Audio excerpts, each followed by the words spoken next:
ఈరోజు మన చందమామ కథల్లో ప్రత్యుపకారం అనే కథ విందాం. కథ వినే ముందు నాదొక చిన్న రిక్వెస్ట్. మీరు గనక మా ఛానల్ని మొదటిసారి చూస్తున్నట్లయితే ప్లీజ్ తప్పకుండా సబ్స్క్రైబ్ చేయండి. ఇక కథలోకి వద్దాం. బాగ్దాద్ నగరంలో ఒకానొకప్పుడు హుస్సేన్ అనే దయగల భాగ్యవంతుడు ఉండేవాడు.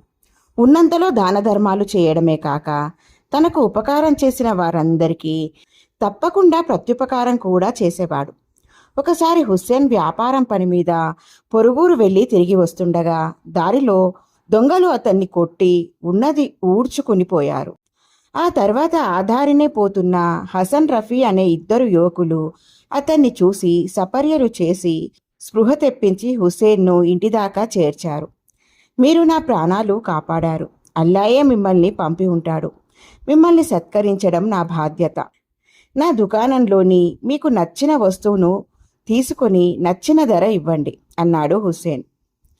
రఫీ ఒక వెండి నాణం ఇచ్చాడు. హసన్ మాత్రం తన ప్రియురాలికి వెండి అందెలు తీసుకుని దాని ధర అడిగాడు. కొనాలంటే 200 వెండి నాణాలు ఉంటుంది. నీకైతే ఒక్క వెండి నాణానికే ఇవ్వగలను అన్నాడు హుస్సేన్. నా వద్ద 150 వెండి నాణాలు ఉన్నవి, కానీ దారి ఖర్చుల కింద 50 నాణాలు అవసరం ఉంటుంది, కాబట్టి 100 ఇస్తాను అంటూ వాటిని ఇచ్చాడు హసన్. కొంత దూరం పోయాక రఫీ హసన్తో, ప్రాణాలు రక్షించినందుకు మనకు బహుమతి ఇవ్వచ్చుగా. నువ్వు తెలివి తక్కువగా 100 నాణాలే ఇచ్చావు, ఒకటే ఇవ్వాల్సింది. నాకైతే ఆ ఒక్క నాణం తీసుకుంటే ఆ ముసలాడికి ఏమి వస్తుందో అన్నాడు. హసన్ నవ్వి ఊరుకున్నాడు. అతడికి తాను మానవ ధర్మంగా చేసిన సహాయానికి ప్రతిఫలం పొందడం ఇష్టం లేదు. అలా కొన్నాళ్ళు గడిచాక ఆ యువకులు ఇద్దరూ తమ తమ భార్యలతో కలిసి మళ్ళీ హుస్సేన్ ఉండే నగరం వెళ్లారు. భార్యలు పట్టుబట్టగా వారొకసారి హుస్సేన్ దుకాణానికి వెళ్లారు. అప్పుడు హుస్సేన్ రఫీ భార్యకో వెండి ఉంగరాన్ని, హసన్ భార్యకో స్వర్ణహారాన్ని బహుమతిగా ఇచ్చాడు.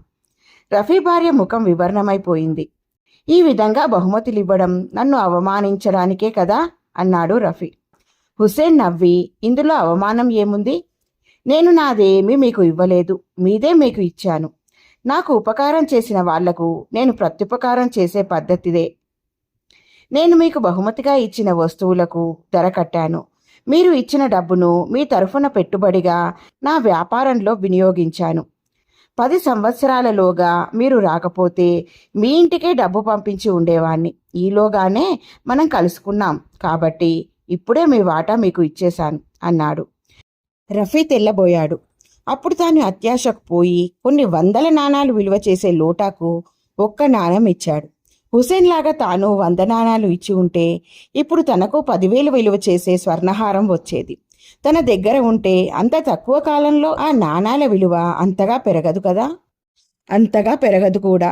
ఆశాపరుడికి ఒక విధంగానూ నిస్వార్థపరుడికి మరో విధంగానూ ప్రత్యుపకారం చేసే హుస్సేన్ పద్ధతిని రఫీ కూడా అప్పుడు ఎంతగానో మెచ్చుకున్నాడు.